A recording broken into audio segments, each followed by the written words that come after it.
నేను మీ మహేష్. అయితే ప్రస్తుతానికి మాత్రం మనము ట్రాఫిక్కి సంబంధించినటువంటి విభాగంలో మల్కాజ్గిరి ఏసీపీ గారి దగ్గర మనం ఉన్నాము, ఎన్వి శ్రీనివాసరావు దగ్గర. అయితే సార్తో మనం మాట్లాడడానికి రావడానికి గల కారణం ఏంటంటే ట్రాఫిక్ విభాగంలో పనిచేస్తున్నటువంటి ట్రాఫిక్ సిబ్బంది వల్ల కొంతమంది వాహనదారులు ఇబ్బంది పడుతున్నారు. వీళ్ళు కేవలము చాలాను వేయడంలోనే నిమగ్నమవుతున్నారు, కానీ ట్రాఫిక్ని క్లియర్ చేసేటువంటి ఈ యొక్క పనితీరులో మాత్రం కొంతమంది అలసత్వం చూపిస్తున్నారని చెప్పి కొన్ని విమర్శలు వస్తూ ఉంటాయి ట్రాఫిక్కి సంబంధించినటువంటి విషయంలో. దాంతోపాటు ఈ యాక్సిడెంట్లకు సంబంధించినటువంటి విషయంలో స్పీడ్ని లిమిట్ ఎందుకు కంట్రోల్ చేయలేకపోతున్నారు ఒకటి. ఇక రాబోయే రోజులలో ఇప్పుడు గతంలో జరిగినటువంటి బోనాల పండుగ ఉత్సవాలు అని చెప్పి గణేష్ నిమజ్జనానికి సంబంధించినటువంటి గణేష్ నవరాత్రులకు సంబంధించినటువంటి విషయంలో అసలు వీళ్ళు ట్రాఫిక్ విషయంలో ఇలాంటి నియంత్రణలు పాటించాల్సినటువంటి విషయంలో వీళ్ళు ముందస్తుగా చర్యలు తీసుకున్నారు ఏంటి అని చెప్పి మాట్లాడడానికి మనం వచ్చినాం. అయితే నేరుగా నిజంగా పబ్లిక్ ఏమనుకుంటున్నారు ట్రాఫిక్ పోలీసుల గురించి అనేటువంటిది మాట్లాడి తెలుసుకుందాం. Sir good evening. Good evening అండి.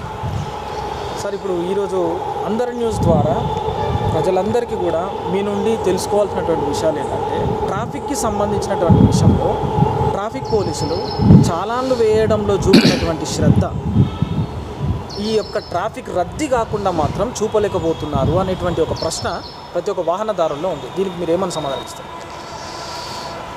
ప్రజలు అనుకునే విషయంలో అది అపోహ మాత్రం అండి. ఎందుకంటే ట్రాఫిక్ పోలీస్ అనేది ప్రతిరోజు ట్రాఫిక్ రెగ్యులేట్ చేయడంలో ఫస్ట్ ఫ్రైడే ఉంటుంది.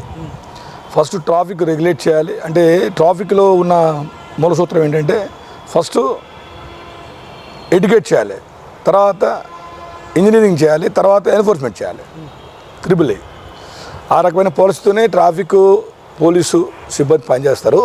అంతేగాని ప్రత్యేకించి శిలాల మీద ఫోకస్ పెట్టి ట్రాఫిక్ రెగ్యులేషన్ మీద ఫోకస్ పెట్టకూడదు అనేది ప్రజలు అనుకున్న అపోహ. అది ఎందుకు అంటే మా సిపిఆర్ కూడా చెప్తున్నది ఏంటంటే ఫస్ట్ మీరు విజిబుల్ పోలీసింగ్ చేయాలి, క్విక్ రెస్పాన్స్గా ఉండాలి, మీరు టెక్నాలజీ వాడుకోవాలి, ట్రాఫిక్ రెగ్యులేట్ చేయాలి, ప్రజలకి మనం ఆ సౌకర్యం కల్పించవద్దు అనేది మా సిపి గారు చెప్పే ముఖ్య ఉద్దేశం. దానిని మేము పాటిస్తున్నాం తప్ప చలనాలు అనేది సెకండరీ. ఇప్పుడు మేము peak hours, suppose peak hours morning 8 నుంచి 11, ఈవినింగ్ 6 to 9 ఈ టైంలో ఎక్కువగా వాహనదారులు ఆఫీసులు కావచ్చు లేకపోతే ఇంటికి కావచ్చు రాకపోకలు చేయడం జరుగుతుంది. ఆ టైంలో మేము ఖచ్చితంగా ట్రాఫిక్ రెగ్యులేట్ చేయడంలోనే ఫోకస్ చేయడం జరుగుతుంది. తర్వాత మిగతా టైంలో ఎన్ఫోర్స్మెంట్ చేస్తాం. ఎన్ఫోర్స్మెంట్ ఎందుకు చేస్తాం? ఖచ్చితంగా వాహనాలు చెక్ చేయాలి. ఇప్పుడు వాహనాలకి లైసెన్స్, వాహనదారుడికి లైసెన్స్ ఉండాలి, తర్వాత వాహనానికి ఆర్సీ ఉండాలి, అన్ని డాక్యుమెంట్లు ఉండాలి. ఉండకపోతే తర్వాత హెల్మెట్ కూడా ఉండాలండి. చాలామంది మీరు గమనించండి, హెల్మెట్ లేకుండా చనిపోయిన వాళ్ళు చాలామంది ఉన్నారు. కాబట్టి మనం హెల్మెట్ పెట్టుకోవాలని పొగ చెప్తాం. లైసెన్స్ ఉండాలి, ఇన్సూరెన్స్ ఉండాలి, ఆర్సీ ఉండాలి, తదుపరిగా అన్ని ట్రాఫిక్ రూల్స్ ఫాలో కావాలి. అట్లా ఫాలో కాని వాళ్ళ మీద మేము ఖచ్చితంగా మనం చలన వేయడం జరుగుతుంది. మామూలుగా ఒక నిరుపేద వాహనదారుడు, ఎలాంటి పవర్ లేనటువంటి వాహనదారుడికి ఉన్నటువంటి రూల్స్ కొంతమంది ప్రజాప్రతినిధులకు కానీ కొంతమంది పలుకుబడి ఉన్న వాళ్ళకి మాత్రం పట్టింపు లేనట్టుగానే పోతుంటే కూడా వాళ్ళకు మాత్రం మీలాంటి వాళ్ళకు సంబంధించినటువంటి డిపార్ట్మెంట్ వాళ్ళే సపోర్ట్గా ఉండి ఏమనలేకపోతున్నారు అనే విమర్శలు కూడా వస్తుంటాయి మీ పైన. లేదండి, అట్లా ఏముండదు. అట్లా డిఫరెన్షియేట్ చేయలేము. ఖచ్చితంగా ఎవరైనా చట్టం ముందు అందరూ సమానమే. బీదవాడైనా ఈవెన్ టాప్ క్యాడర్లో ఎవరున్నా కూడా ఏ రాజకీయ నాయకులు కావచ్చు లేకపోతే ఇంకెవరైనా కావచ్చు అందరూ ట్రాఫిక్ చట్టం ముందు అందరూ సమానమే. ఈ మోటార్ వెహికల్ యాక్ట్ రూల్స్ ప్రయోగం కావచ్చు ఇది కావచ్చు అందరికీ సమానంగానే వర్తిస్తాయి. దాంట్లో ఎవరికి స్పెషల్ కేటగిరీ ఉండదు. కాకపోతే ఏంటంటే Z+ కేటగిరీ లేకపోతే జెడ్ కేటగిరీ, వై కేటగిరీ భద్రత ఉన్న వాళ్ళకి మాత్రం కొంత ఫెసిలిటేట్ చేసి వాళ్ళని మనం ట్రాఫిక్ రెగ్యులేట్ చేయడం జరుగుతుంది. వాళ్ళకి ప్రయారిటీ ఇచ్చి పంపుతాం. అంతేగాని ప్రత్యేకంగా ఎవరి మీద మేము వివక్ష చూపం. మాకు బీదవాడైనా ఈవెన్ బెగ్గరైనా ఒకటే, టాప్ కేటర్లో ఉన్న అందరూ ఒకటే, ఎవరినైనా మేము సమదృష్టితోనే చూస్తాం.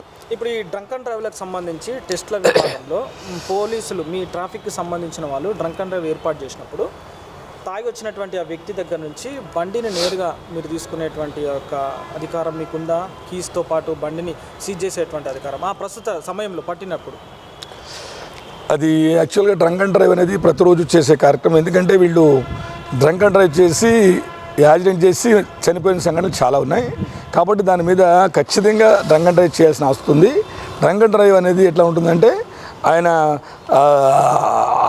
ఆర్పిఎల్ అంటే ఆర్పిఎల్ అనేది 35 దాటి వస్తే మనము ఏదైతే చెక్ చేస్తున్నప్పుడు మనకి మన బ్రీత్ అనలైజర్తో చెక్ చేస్తున్నప్పుడు 35 అబోవ్ వస్తే ఖచ్చితంగా ఆ కేసులో మనం ఖచ్చితంగా అతను వెహికల్ని పట్టుకుంటాం.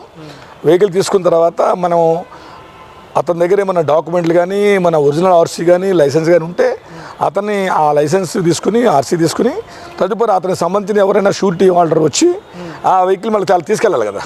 అతను మళ్ళీ డ్రంక్ అండ్ డ్రైవ్ చేసుకుని తోలుకుని వెళ్ళాడు కదా. బట్టి ఇంకో అతను పిలిపించి అతను షూరిటీ తీసుకుని ఆ వెహికల్ అతనికి ఇచ్చి ఇద్దరిని పంపించేయడం జరుగుతుంది.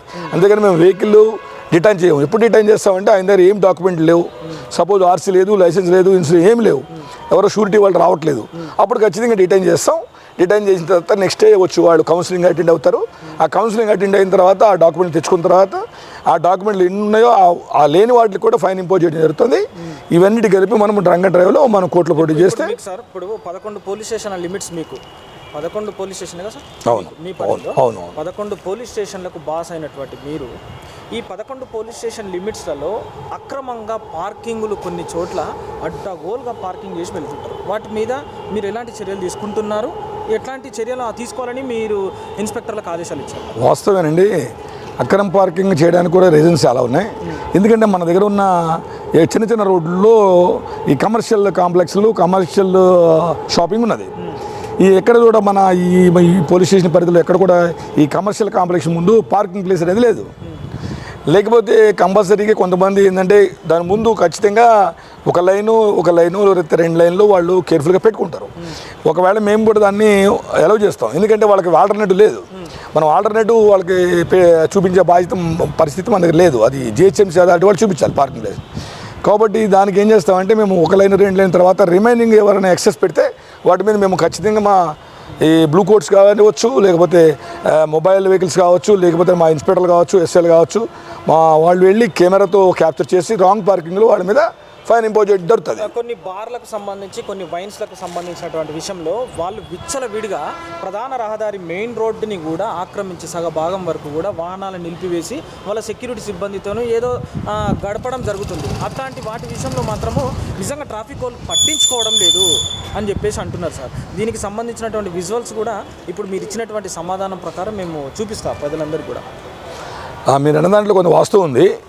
ఎందుకంటే ఈ వైన్స్ షాపులు ప్రతి వైన్స్కి సిట్టింగ్ అరేంజ్మెంట్స్ ఇచ్చారు గవర్నమెంట్.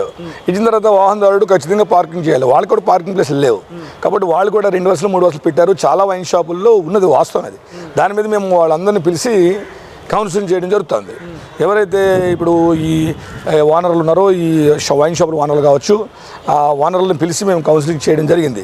వాళ్ళకి మేమేం చెప్పినామంటే మీరు మీ వెహికల్ ఏదైతే ఉందో మీరు పార్కింగ్కి మీకు పెట్టుకున్న స్పెషల్ పార్కింగ్ ప్రైవేట్ పార్కింగ్ అని పెట్టుకోవాలి, లేదంటే రోడ్ అబ్స్ట్రక్షన్ చేయకుండా ఖచ్చితంగా పార్కింగ్ మెయింటైన్ చేయాలి. లేకపోతే ఖచ్చితంగా మేము మీద ఫైన్ ఇంపోజ్ చేస్తాం. అవసరమైతే వెహికల్ లిఫ్ట్ చేసేసి మా దగ్గర పెట్టేసి మళ్ళీ దాంట్లో మీద కేసులు బుక్ చేయడం జరుగుతుంది. ఫైన్ ఎంతవరకు ఉంటుంది ఒకవేళ ఈ రకంగా రోడ్డును ఆక్రమించి చేస్తే? ఒక వైన్స్ కానీ ఒక బార్కి సంబంధించిన వాళ్ళు కానీ చేస్తే రాంగ్ పార్కింగ్లో మనం ఫైన్ ఇంపోజ్ చేయడం జరుగుతుందండి. రాంగ్ పార్కింగ్ లేకపోతే ఆ యజమానికి ఇస్తారా? వెహికల్కి ఇస్తాం. ఆ వెహికల్కి ఇస్తే ఆ వెహికల్ యజమాని ఎవరైతే ఆయన రెస్పాన్సిబుల్ అవుతాడు. ఓకే. అయితే ఇప్పుడు ఈ పండుగలకు సంబంధించినటువంటి విషయంలో రాబోయే రోజుల్లో గణేష్ నవరాత్రులకు సంబంధించినటువంటి విషయంలో ఎక్కడెక్కడ ట్రాఫిక్ని మళ్లింపేటువంటి దిశగా ఎక్కడెక్కడ ఉండేటువంటి ఈ ట్రాఫిక్కి సంబంధించినటువంటి విషయంలో అంతరాయం లేకుండా ఎలాంటి చర్యలు తీసుకోబోతున్నారు? ఇప్పుడు రేపు మనకి రాబోయే గణేష్ ఉత్సవాల సందర్భంగా ముఖ్యంగా ఏంటంటే నెక్స్ట్ మంత్ 7th మన ఫెస్టివల్ ఉంది.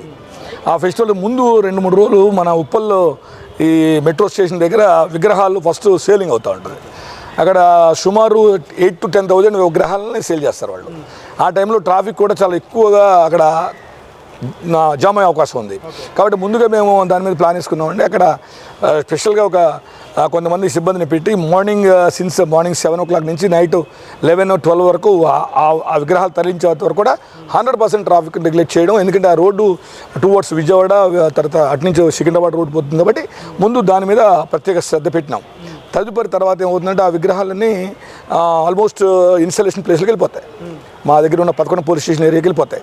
ఈ 11 పోలీస్ స్టేషన్ ఏరియాలో సుమారు 12,000 విగ్రహాలు ఇన్స్టాల్ అవుతాయండి. ఈ 12,000 విగ్రహాలు ఇన్స్టాల్ అవుతుందో ఈ 12,000 విగ్రహాల్లో నుంచి మన దగ్గర సుమారు ఒక 11,000 మన లోకల్ లిమిట్స్లోనే పాండ్స్ కావచ్చు, చెరువులు కావచ్చు, లేకపోతే ఆర్టిఫిషియల్ ఫాండ్స్ కావచ్చు, వాటిలో నిమజ్జనం చేస్తారు. అది 5th డే నుంచి స్టార్ట్ అవుతుంది, 11th డే వరకు అవుతూ ఉంటుంది. ఓన్లీ సిటీకి మాత్రం ఒక 1,500 నుంచి 2,000 ఈ ఐడల్స్ సిటీకి వెళ్ళిపోతుంటాయి.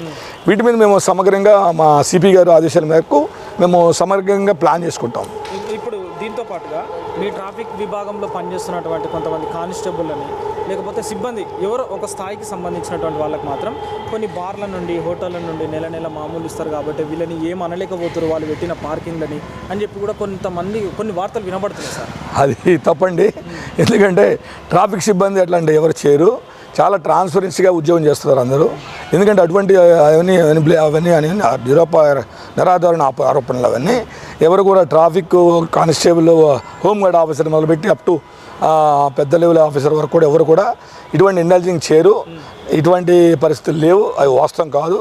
అది ఎవరైతే అనుకున్నారో ఆ ఆరోపణలు నిజం కాదని చెప్తున్నారు. ఈ ఆరోపణ రానికి గల కారణం ఏంటంటే నిజంగా ఈ ఒక పెద్ద షాపింగ్ కాంప్లెక్స్ లేకపోతే ఒక బారో లేకపోతే ఒక పెద్ద హోటలో దీనికి సంబంధించినటువంటి విషయంలో వాళ్ళు అక్రమంగా పార్కింగ్ చేస్తున్నప్పుడు మాత్రం పట్టించుకోకపోతే వీళ్ళు ఏమన్నా ఇస్తున్నారేమో నెలకు, లేకపోతే అప్పుడప్పుడు కలుస్తారేమో మామూళ్ళకు, అందుకే వీళ్ళని అంటలేరా?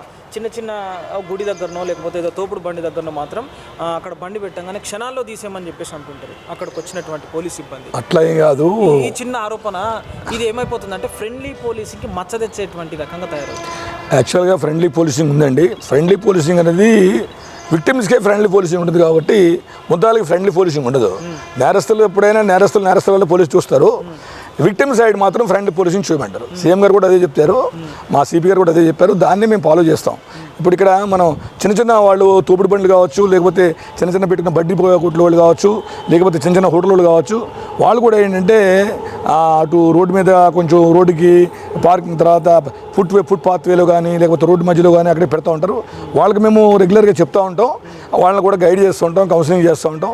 వాళ్ళు అక్కడక్కడ మూవ్ అవుతుంటారు, దూరం పెట్టుకోండి, రోడ్డు మీద రావద్దని చెప్పి వాళ్ళు గైడ్ చేస్తాం తప్ప మేము వాళ్ళ మీద చర్యలు తీసుకునే సంఘటనలు లేవు. వాళ్ళకు కూడా వాళ్ళ జీవనాధారం అదే కాబట్టి మా సార్ కూడా సిపి గారు ఏం చెప్తున్నారంటే వాళ్ళకి అనవసరంగా ఇబ్బంది పెట్టకండి, కొంచెం సెట్ బ్యాక్ దూరం పెట్టి రోడ్డుకి పెట్టుకుని చేయించి అంతరాయంగా కాకుండా వాళ్ళని మీరు అనవసరంగా ఇబ్బంది పెట్టొద్దని కూడా మా సార్ చెప్తున్నారు. అదే మేము ఫాలో చేస్తున్నాం. ఓకే సార్, ఇప్పుడు ఇంకొక విషయం, ట్రాఫిక్ విభాగంలో పనిచేస్తున్నటువంటి వాళ్ళు దురుసుగా ప్రవర్తిస్తారు, కొంచెం ఇష్టం వచ్చినట్టుగా కూడా వల్గర్గా మాట్లాడతారు అనేటువంటి వాటి గురించి మీరేం చెప్పదలుచుకున్నారు? ట్రాఫిక్ అనేది చాలా కష్టతరమైన జాబ్ అండి. మార్నింగ్ 8 o'clock వస్తే నైట్ మధ్యాహ్నం 2 గంటల వరకు చేయాలి, 2 గంటలకు వస్తే 10 గంటలకు 11 వరకు చేయాలి. ట్రాఫిక్ అనేది మన ఉప్పల్ జంక్షన్ మొదలు పెట్టుకుని అంటే ఈ మల్కాజ్గిరి సబ్ డివిజన్లో వస్తే ట్రాఫిక్ చాలా ఎక్కువ ఉంది. ఇప్పుడు రోడ్లు ఏమో చిన్నగా ఉన్నాయి, ట్రాఫిక్ ఏమో హెవీ అయిపోయింది. 4 వీలర్స్ కావచ్చు, 2 వీలర్స్ కావచ్చు, రోజు కొత్త వెహికల్స్ రావడం, రోడ్లు చిన్నగా అయిపోవడం, దానివల్ల ట్రాఫిక్ బాగా పెరిగింది. దానికి ఏంటంటే ఉన్న సిబ్బంది తక్కువ సిబ్బంది ఉన్నారు.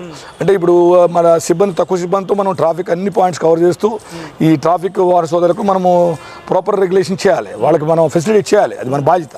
కాబట్టి కొన్ని సందర్భాల్లో ఏంటంటే వాళ్ళు మార్నింగ్ నుంచి ఈవినింగ్ వరకు ఎండలో నిలబడి వర్షానికి ఎండకి నిలబడి వాళ్ళు కొంచెం కష్టపడడంలో సహనంగా ఒకసారి కోల్పోయి బ్యాలెన్స్ కోల్పోయి ఎప్పుడన్నా పొరపాటున అంటే ఎవరో ఫిల్తీ లాంగ్వేజ్ వాడరు కానీ కొంచెం ఏదో హార్ష్గా మాట్లాడిన సందర్భం ఉండొచ్చు. అవి దానిని మేము మామూలుగా కౌన్సిలింగ్ చేస్తూ ఉంటాం. 99% అటువంటి జరగదు. అటువంటి మేము ఇప్పుడు కూడా పొలైట్గా మోడోవర్ ఫ్రెండ్లీగా తర్వాత మేము ఎవరికైనా సరే రెస్పెక్టబుల్గా చేస్తాం తప్ప అటువంటి చిన్న మైనర్ ఎప్పుడైనా ఉంటే మేము వాళ్ళకి గైడ్ చేస్తాం. మా చిన్న సిబ్బందికి హోంగార్డ్ ఆఫీసర్ నుంచి ఇన్స్పెక్టర్ లెవెల్ వరకు బాబు మనము పబ్లిక్తో ఖచ్చితంగా పొలైట్గా ఉండాలి, పొలైట్గా మాట్లాడాలి, రెస్పెక్ట్గా చేయాలి అని మా సిపి గారు చెప్పారు. అది మేము ఫాలో చేస్తున్నాం. ట్రాఫిక్కి సంబంధించినటువంటి విషయంలో మల్కాజ్గిరికి సంబంధించిన ట్రాఫిక్ ఏసీపీగా మీరు చివరిగా ప్రజలకు మీ పైన ఉన్నటువంటి అపోహాలు పోవాలంటే మీరు ఏం చెప్పదలుచుకున్నారో చెప్పండి. ఈ మల్కాజ్గిరి డివిజన్ సందర్భంగా ట్రాఫిక్ ఎస్సీపీగా చెప్పేసే విషయం ఏంటంటే ఖచ్చితంగా వాహనం నడిపే వాహనదారులు ఖచ్చితంగా అన్ని డాక్యుమెంట్ పెట్టుకుని హెల్మెట్ ధరించుకుని 2 వీలర్స్ వారు 4 వీలర్స్ అయితే సీట్ బెల్ట్ ధరించుకుని వాహనం నడిపితే మంచిది. తర్వాత ఏంటంటే మనము ప్రతిరోజు వాహనాలతోనే రాకపోకలు చేస్తుంటాం కాబట్టి ప్రమాదాలు పొంచి ఉండే అవకాశం చాలా ఎక్కువ ఉంది. ఎందుకంటే ముఖ్యంగా మన రోడ్డులు అనేది ఇప్పుడు ఉప్పల్ ఎగ్జాంపుల్ తీసుకుంటే ఉప్పల్ చౌరస్తా నుంచి మనం అప్ టు సిపిఆర్ఏ వరకు రోడ్డు డ్యామేజ్ అయింది. ఎందుకంటే ఆ బ్రిడ్జ్ ఆగిపోయింది. బ్రిడ్జ్ ఆగిపోవడం వల్ల ఆ వర్క్ ఇంకా కంప్లీట్ కాలేదు. రోడ్లు కూడా మొత్తం వర్షానికి ప్రతిరోజు డ్యామేజ్ అవుతుంది. దానివల్ల ఏంటంటే వాహనాలు గుంతల్లో పడిపోవడం, లేకపోతే మెల్లగెళ్ళడం, రకరకాల సమస్యలు ఫేస్ చేస్తున్నారు. కాబట్టి ప్రజలు కూడా ఇవన్నీ గమనించి మన వాహనాలు నడిపేటప్పుడు జాగ్రత్తగా వెళ్ళాలి. ఇంటికాంచి మొదలుపెట్టి ఆఫీస్కి వెళ్ళి ఆఫీస్ నుంచి ఇంటికి వచ్చేదాకా కూడా కేర్ఫుల్గా మనం హెల్మెట్ పెట్టుకుని నడపడం ఎంతో మంచిది. తర్వాత మోరోవర్ ఏంటంటే మనము యాజ్ ఎడ్యుకేటెడ్ కావచ్చు, లేకపోతే ఎవరైనా ఇల్లిటరేట్ కావచ్చు, అన్ని వాహనానికి అన్ని డాక్యుమెంట్ పెట్టుకోవాలి. తర్వాత 2 వీలర్ అయితే ఖచ్చితంగా హెల్మెట్ ధరించాలి. తర్వాత ట్రిపుల్ రైడింగ్ అయితే చేయొద్దని చెప్తున్నాం. తర్వాత డ్రంక్ అండ్ డ్రైవ్, తాగి నడపడం అనేది చాలా దారుణం ఉంది. తాగి నడిపితే ఖచ్చితంగా ప్రమాదం పొంచి ఉంటుంది. దానివల్ల ఏదైనా జరిగితే మన కుటుంబం రోడ్డు మీద పడిపోతుంది. కాబట్టి అటువంటి జరగకూడదని మేము కోరుకుంటున్నాం. తర్వాత మోరోవర్ మీరు ట్రాఫిక్ రూల్స్ ఫాలో అవుతూ వాహనాలు మీరు అన్ని లైసెన్స్ అన్ని డాక్యుమెంట్ పెట్టుకుని సౌకర్యవంతంగా మీరు వెళ్ళాలని మేము కోరుకుంటాం. మేము ఆ రకంగానే ఆ దిశకే మేము మా ట్రాఫిక్ విధులు నిర్వహించడం జరుగుతుంది. చూస్తున్నారుగా ప్రజలారా, మల్కాజిగిరికి సంబంధించినటువంటి ఏసీపీ 11 పోలీస్ స్టేషన్లకు బాస్ అయినటువంటి ఏసీపీ ఎంవి శ్రీనివాసరావు గారితో మనము ఇంతసేపు మాట్లాడడం జరిగింది. అయితే పోలీసుల మీద వచ్చినటువంటి అపోహాలు అంటే ట్రాఫిక్ సిబ్బంది దురుసుగా ప్రవర్తిస్తారు, దురుసుగా మాట్లాడతారు, లేకపోతే కొన్ని హోటళ్లకు సంబంధించి, బార్లకు సంబంధించి, కమర్షియల్ కాంప్లెక్స్లకు సంబంధించినటువంటి చోట ఉన్నటువంటి అక్రమ పార్కింగ్ విషయంలో కూడా మాకు ఎలాంటి సంబంధం లేదు. ఖచ్చితంగా వాళ్ళకి ఇచ్చినటువంటి పరిధిని దాటి కనుక వాళ్ళు పార్కింగ్ చేస్తే ఖచ్చితంగా వాటిపైన మేము చాలాను వేయడం జరుగుతుంది, లేకపోతే వెహికల్స్ని లిఫ్ట్ చేయడం జరుగుతుంది. అంతేగాని అనవసరమైన అపోహాలు మాత్రం పోలీసులపై వేయకూడదు. ట్రాఫిక్ విషయంలో నిరంతరం కష్టపడి పనిచేస్తున్నటువంటి ఫ్రెండ్లింగ్ పోలీసింగ్ వ్యవస్థను ప్రతి ఒక్కరు కూడా ఆదరించాలి. మమ్మల్ని గమనించుకొని పోలీసులకు కూడా సహకరించి ఈ ట్రాఫిక్ ఇబ్బందులు తలెత్తకుండా ప్రతి ఒక్క వాహనదారుడు కూడా సహకరించాలని చెప్పేసి ఎంవి శ్రీనివాసరావు గారు చెప్తున్నారు. నిజంగా పోలీసు మాటలు విన్న తర్వాత ఇది నిజం, వాస్తవంగా ఆయన నిజమే చెప్పారు అనేటువంటి ఉద్దేశం ఉందా, లేకపోతే లేదు ఇవన్నీ కట్టుకథలుగా చెప్పారు అనేటువంటి ఉద్దేశం ఉందా, ఏది ఉన్నా సరే మీరు మెసేజ్ రూపంలో తెలియజేయండి. చూస్తూనే ఉండండి అందరి న్యూస్. నేను మీ మహేష్.